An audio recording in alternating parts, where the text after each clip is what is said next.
Are you there? I'm here.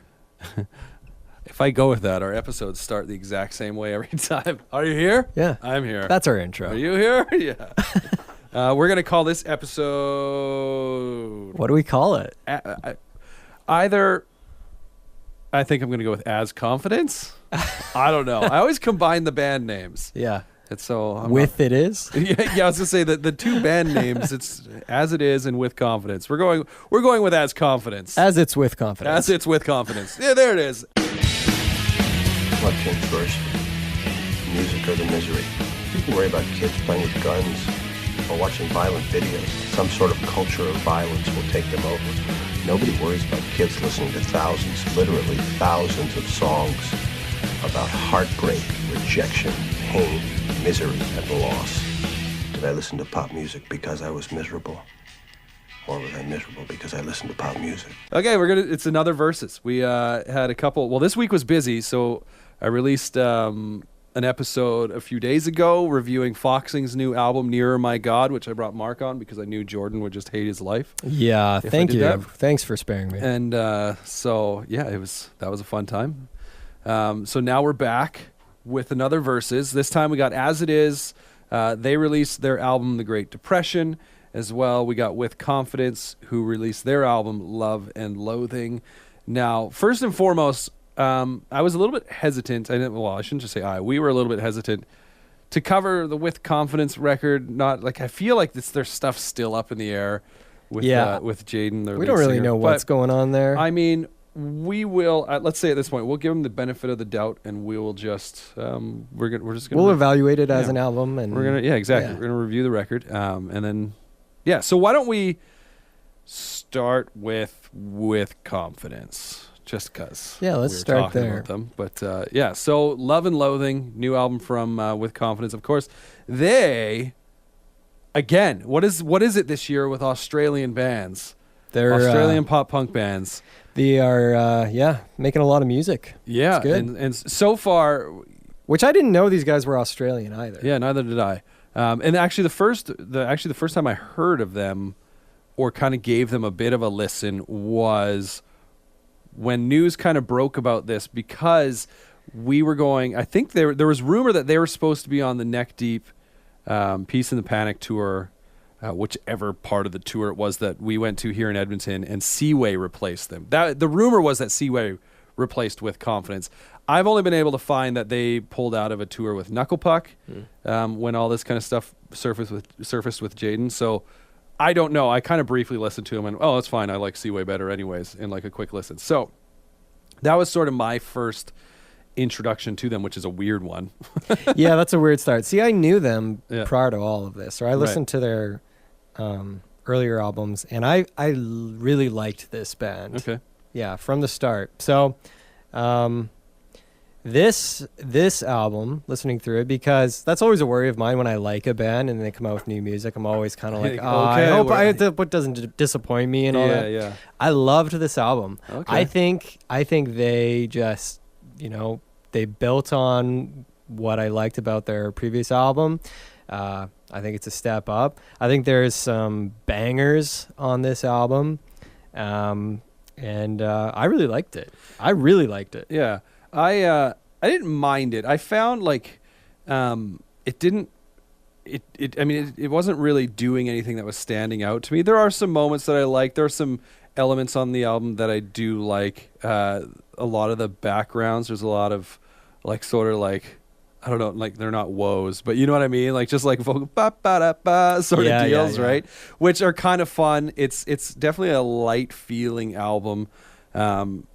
There were some interesting things. I find Jaden actually to sound, he reminds me a lot of Bryce Avery from the Rocket Summer. If you've ever listened to the Rocket Summer, I've not. There's specific points where I'd be listening, like, who's this from? Oh, it's Bryce Avery from the Rocket Summer. I was like, that's kind of cool. Because he does have a unique voice. Yeah, so I would say, like, you should go listen to the Rocket Summer. I wouldn't put the Rocket Summer in the pop punk realm, maybe more like power pop sort of thing, which we've talked about. But he's a singer. He's got a voice. And then there's actually, I wish I could remember, I think I looked Let's see if I can remind myself by looking at the track listing. I feel like I took a look when I heard this song. It might have. Oh no, Icarus. Icarus is a unique song. It's the most unique song on the album for me, in what they kind of say in the chorus and how they like. I guess it's the chorus. They kind of change directions. It gets a little harder, a little edgier, I suppose. I can't remember the song, but there was a song on here that really reminded me of The Maine, which is another band that I haven't listened to for years. Early on, I really liked their first couple records, and then they did get kind of, for me, kind of generic. Yeah, But that was a band I never really caught on with. yeah, and so like vocally with The Maine is what always drew me in, because their lead singer had a pretty interesting kind of like, it wasn't like a rough gravelly voice, but he had some kind of like rasp to his voice that was sort of unique that I liked. But well, the interesting thing too with this album is it sounded like there was a couple different singers, like either members of the band that were jumping in at certain points, where I don't remember that happening on the previous album I listened to. And so I looked to see, because one singer reminded me of this other band, but there's no like, on the track listing saying there's another thing. So it has to be part of the band. But there were definitely moments on this album that, like, all in all, I think the vibe I got, there were a few songs where I was like, okay, I could call this pop punk, but more of it almost felt like pop rock, which when I think pop rock, I don't like. What I was thinking about this as I was driving around listening to them at one point. I was like, I don't like the term pop rock, because automatically I think of like bands like Matchbox 20, right? Like, and obviously there's nothing like Matchbox 20 going on here. No. But I just found like when I think pop punk, I think of stuff that's going to have more speed, little more attitude, right? Like whether it's angst or whether it's, like being goofy, like, you know what I mean? Like, but it wasn't really there. The song Jaded, however, I really did enjoy, except it drives me crazy in that the chorus on that song sounds like something else, and I can't put my finger on it. See, Jaded's my favorite song too. Yeah, and like the hook, the melody on the chorus is like da da da da da da da da da da da. Like it sounds like another song, and I can't. I even asked my wife, who a lot of times I'll be like, hey, let's listen to this, and she'll listen to it, and all of a sudden she'll say, oh, and she'll start singing another song over top of it or whatever, which sometimes ruins songs for me. Because then I sit there going, I didn't hear that. Now it's all I can hear. So I played it to her. I was like, can you figure this out for me? And we couldn't put our finger on it. See, I like Jaded because it is probably the fastest song on the album, and like that one's a banger for sure. I like that one. Yeah, and so all in all, like with the record, it just, I feel like it just didn't do anything that kind of really intrigued me. I never was listening to it and thinking, I want to turn this off. I never was listening to it and thinking, I don't ever want to listen to this again. But also, when it would kind of finish, for the most part, I was never going, oh, I should listen to that again. Or outside of moments thinking to myself, what does this sound like? I didn't really feel drawn in to kind of look more into what was going on with the record. But again, I like the backup vocals. Like I said, there's a few songs where they bring in like the oohs and the bop bops and whatever. The nanas. Really, the thing I did like is it definitely has it's really poppy, like a beach vibe almost, just like a summer day. Yeah, really light. Let's go have some fun. Yeah, I liked it.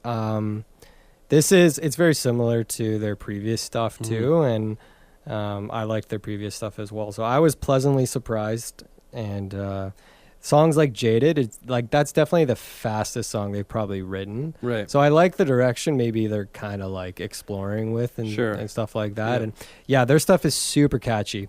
It's super poppy, it's super catchy, but it's got that, like you said, kind of summer fun and a little bit of pop punk in it, sprinkled in. But it's definitely heavier on the pop for sure. Yeah. But I still like it. Yeah, I like it. And we will get in.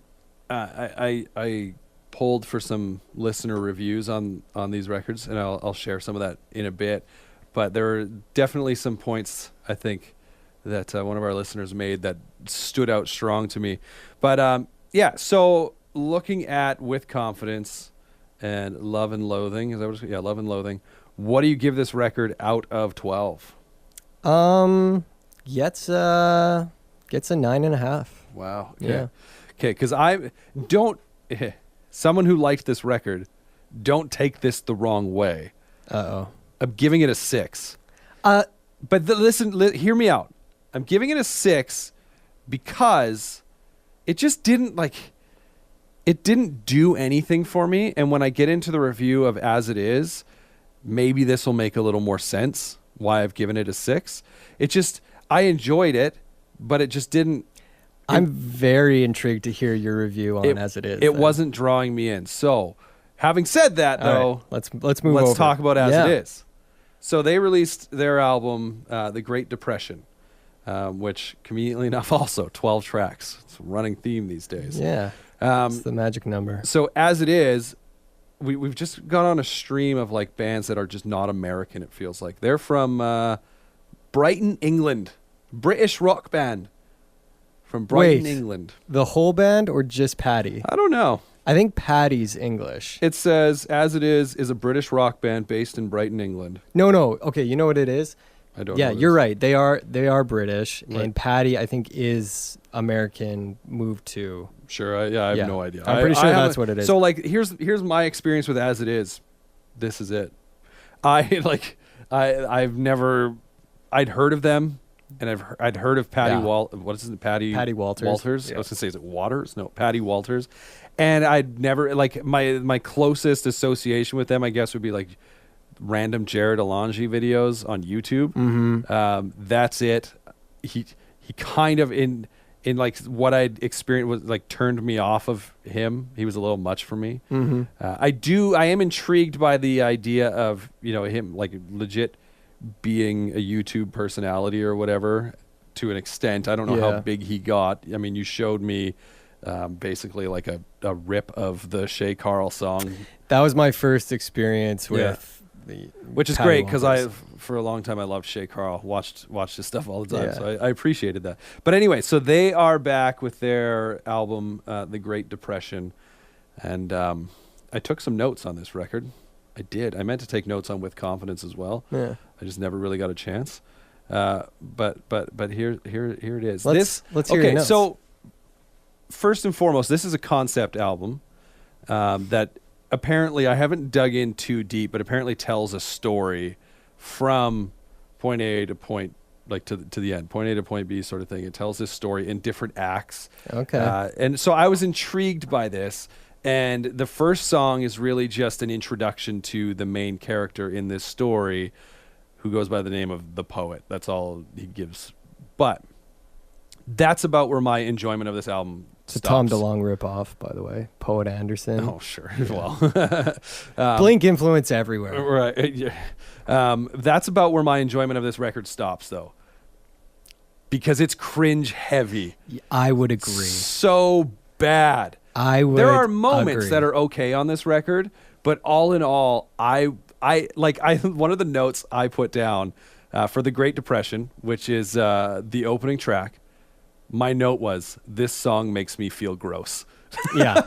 And it's just like, there are some okay songs. I don't want a listener to think like it's just pure garbage from point A to point B from start to finish.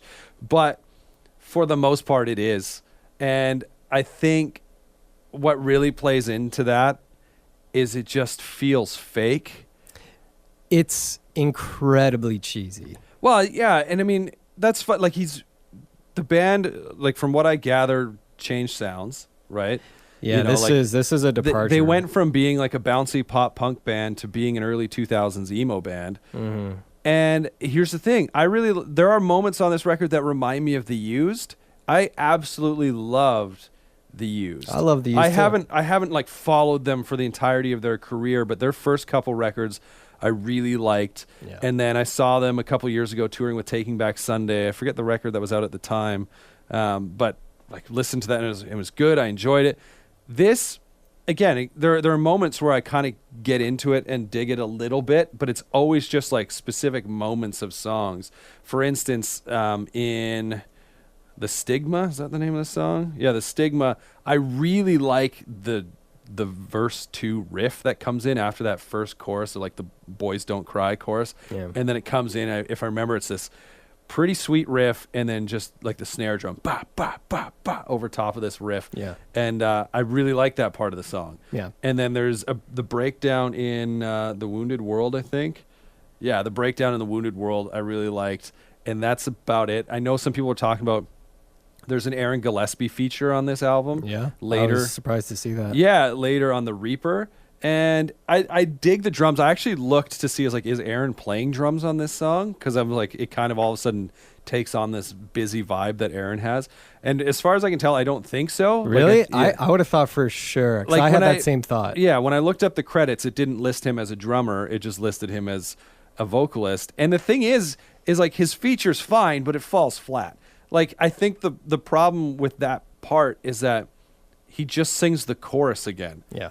But he puts a little Aaron Gillespie flair on it, which actually kind of annoyed me. Like, I was like, you come on and you're singing the same word, and you can't just like kind of accompany and, Yeah, that's it. emphasize it a bit. You like change it up. If you're going to change it up, just have him sing something different.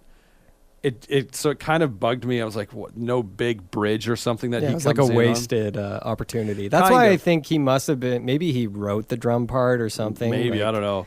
But yeah, so like all in all, I just felt like, so the band changing from this, like, like from what I could understand, like, again, I didn't really listen to them as far as I know. I mean, I may have come across them at some point, but this like bouncy pop punk band to this early 2000s emo band, complete with a visual change.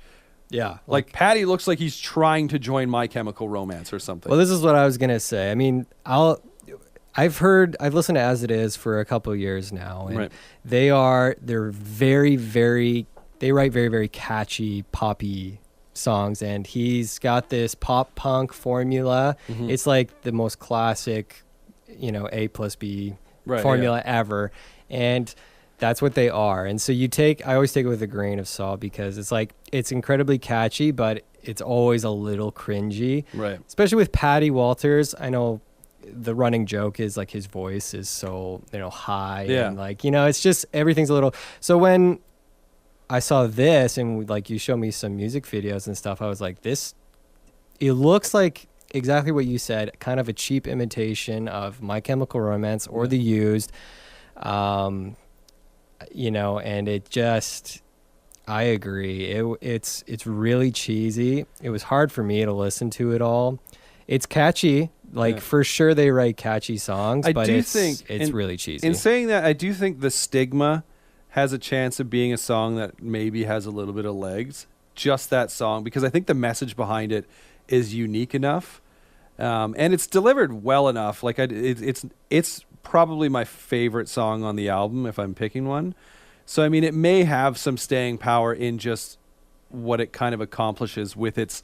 Like I don't know of many songs that tackle in such a head-on way, like overt masculinity. Right? It's very 2018. Right. But which is okay. At least that's in its place, if that makes sense. The thing that really bugs me about the record, and I actually think Patty's voice fits this sound maybe a little better than like pop punk sorts, like his higher voice. Like you can kind of, I think there's a little more dynamic you can do with it.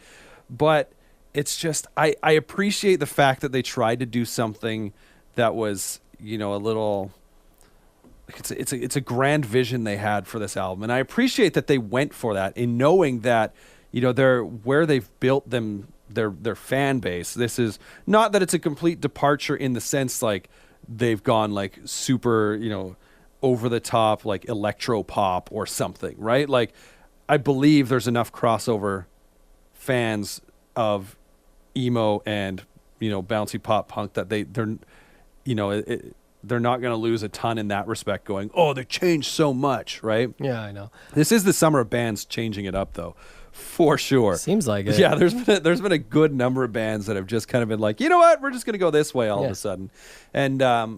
And so, having said that, I just do think, I think the vision was big with the album.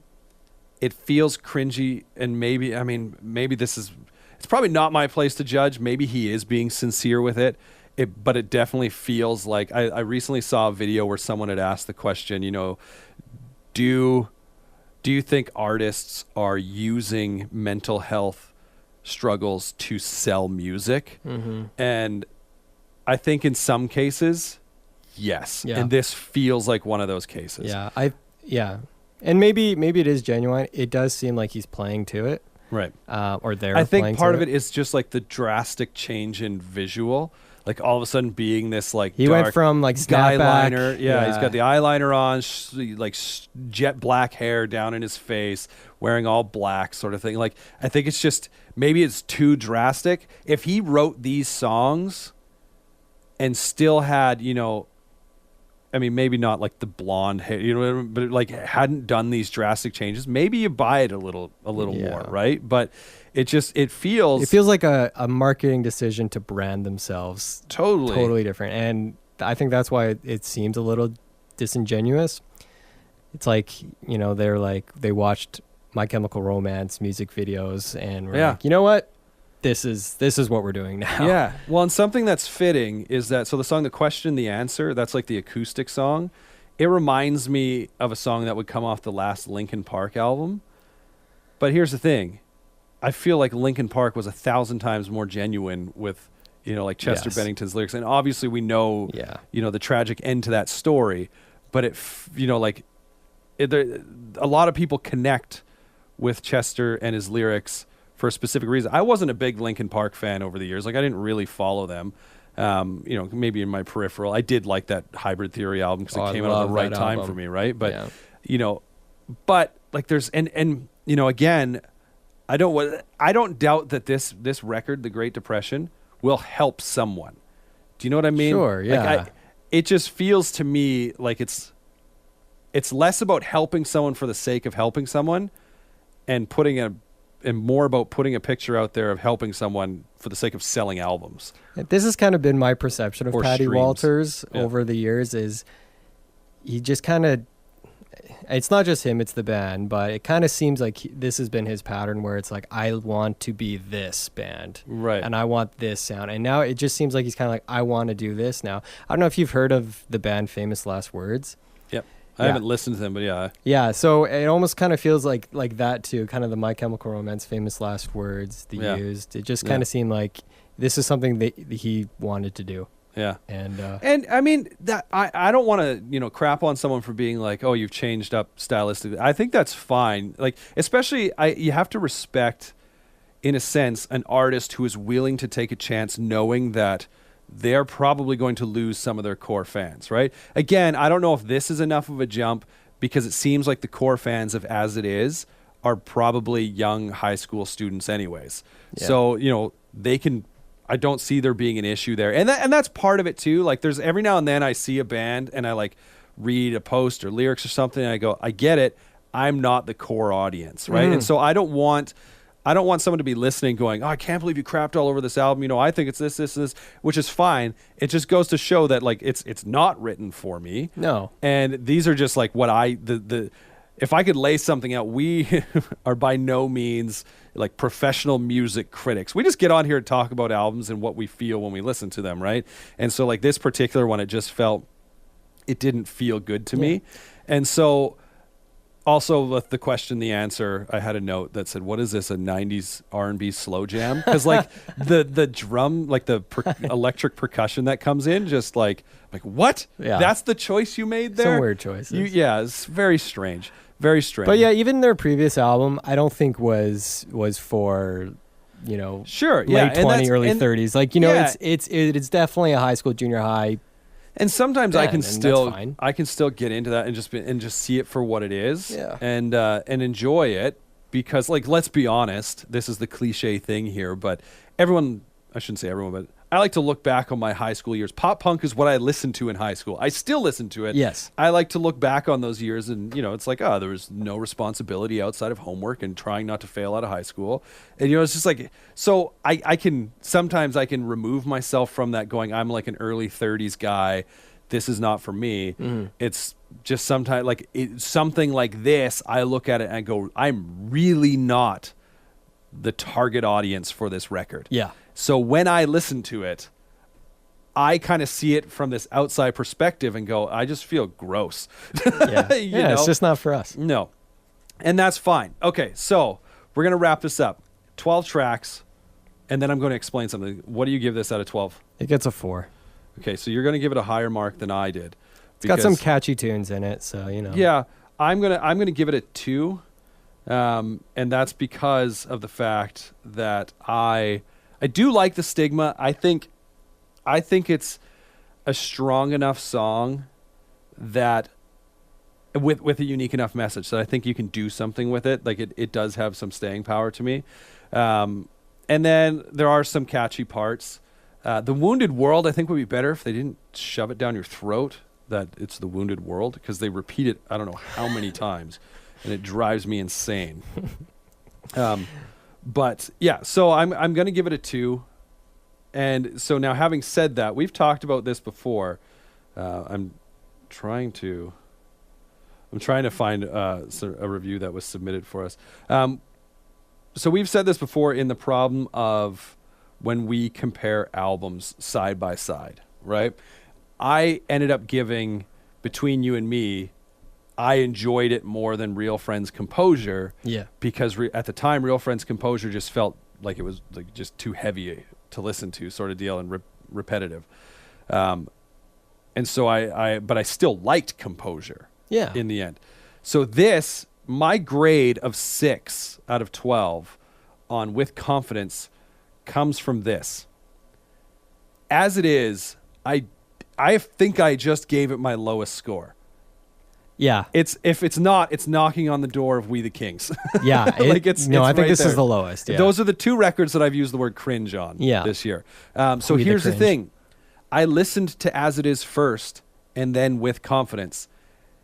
Because of how much I disliked As It Is, the fact that With Confidence didn't just blow me away purely off of the comparison fact of like, oh, this is so much better. You know, I just kind of went, okay, a 6 I think is a fair mark, because had I listened to it on its own, I don't know where it would be. And so in comparison, because it didn't blow me out of the water when I just so greatly disliked something. Yeah. I have a hard time being like, oh, it's an 8 or a 9 for me, right? And it kind of just does its thing. It is what it is. But here we go. So Darian submitted a review for these 2 records on our Facebook page, which if you want to look us up, it's just, well, it's actually spelled at MTMP, Music to My Peers. I'm slowly trying to like rebrand as just under MTMP because decisions are being made. Yeah, so, yeah. I have less and less peers on here. So but I was thinking, I was like, I'll just refer to listeners from now on as peers. Yeah. So one of our peers, Darian, says, man, where do I begin? First off, As It Is has no business trying to bring back 2006 emo. It's a dumb move. It doesn't work. It will never work. My Chemical Romance is dead. Woo! But Wow. aesthetics aside, the album is bland at best. It was enjoyable to listen to the first time around, but then it just got boring. I thought with the whole image change and ominous album title, the record would tell some kind of story, go somewhere, or do something. So it's interesting. It does actually tell a story. Like if you look into it, if you go to Genius lyrics or whatever, for each song, it actually, if you click on it, it gives like a description of what's going on in the song, which I don't know where they got it from, but anyways, but it was just a bad matchbook romance knockoff attempt. Standout track for me would be The Reaper with Aaron Gillespie, but that's just because of Aaron, which I say kind of fell flat.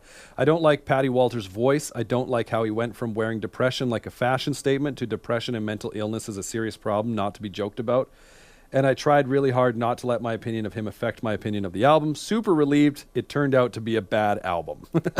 That's great. And Okay, so I mean that's kind of in line. yeah, so then Darian goes on. He says, with confidence, though, shocked the crap out of me. I never really heard these guys aside from the sexual misconduct allegations. I tend to steer clear of little no-name bands filled with pedophiles. But after reading up on the accusations, I decided to check the band out. Give them the benefit of the doubt, I guess. Now they also sound like they're trying to make a record from 2006, but in all the right ways. I was brought back to All American Rejects, or maybe early All Time Low and Mayday Parade. We the Kings type poppy pop punk. I loved it. It's just the right type of pop punk that I needed to hear. It was like a breath of fresh air after listening to the Great Depression. I was a little disappointed with what I thought would be my favorite song, Packerette. I'm always partial to slower songs, so when this started, I was like, sick, let's do this, let's get sad, but then it didn't really go anywhere. It just seemed to be the same chord progression. So anyways, he goes on to give The Great Depression 5 out of 12, and Love and Loathing gets 10 out of 12. He's pretty close to me. Yeah, he is. Yeah. He is. He liked it. It sounds like he liked Love and Loathing a little bit more than you did. And then Yeah, half a point more. So but okay, so I gave Love and Loathing 6. You gave it a 9.5. 9.5. So it's 15.5 out of 24. I dragged it down a bit. I'm sorry. You did. But I mean, if you want to throw Darian in there, that's then Yeah. out of 36. Oh, yeah, I'm math. not doing the math. Okay. And then what it was, I mean, the obvious winner is With Confidence. But what did we give As It Is? I gave it a 2. I gave it a 4. So A 4. 6 out of 24. Ouch. Yeah, because I even think I think you gave We the Kings a higher grade. Yeah. I think you gave it a passing grade. Yeah, I actually. liked We the Kings better than this. There you go. So that's it. That's As It Is right now. That's as it stands. As it stands. We didn't like As It Is. But anyways, so yeah, I mentioned Facebook. You can find us on Facebook. You can also get on Instagram. That's where I'm most active, at David to my peers. There's still, I've noticed, no at Jordan to my peers. So we can change that. yeah, you need to. We say that every episode, and then you never do it. Get on it. All right. Anyways, we'll do this again. The next few weeks or so are going to be weird though, because I'm going away. So And then I'm going away. and then you're going away. So we're going to figure this out. We do have a review for, well, not you and I. Mark's coming back to do a review of Death Cab for Cutie. We are planning an episode. We got to figure out when we're going to record this. It's going to be a good one. It's going to be a good one. And then from there, we will see. I know there's new records from Belmont, stuff like that coming out that we do want to cover. So it just might not be released. It might be a bit. Stuff's coming. Stuff's coming. Anyways, that's going to do it. So bye. See ya.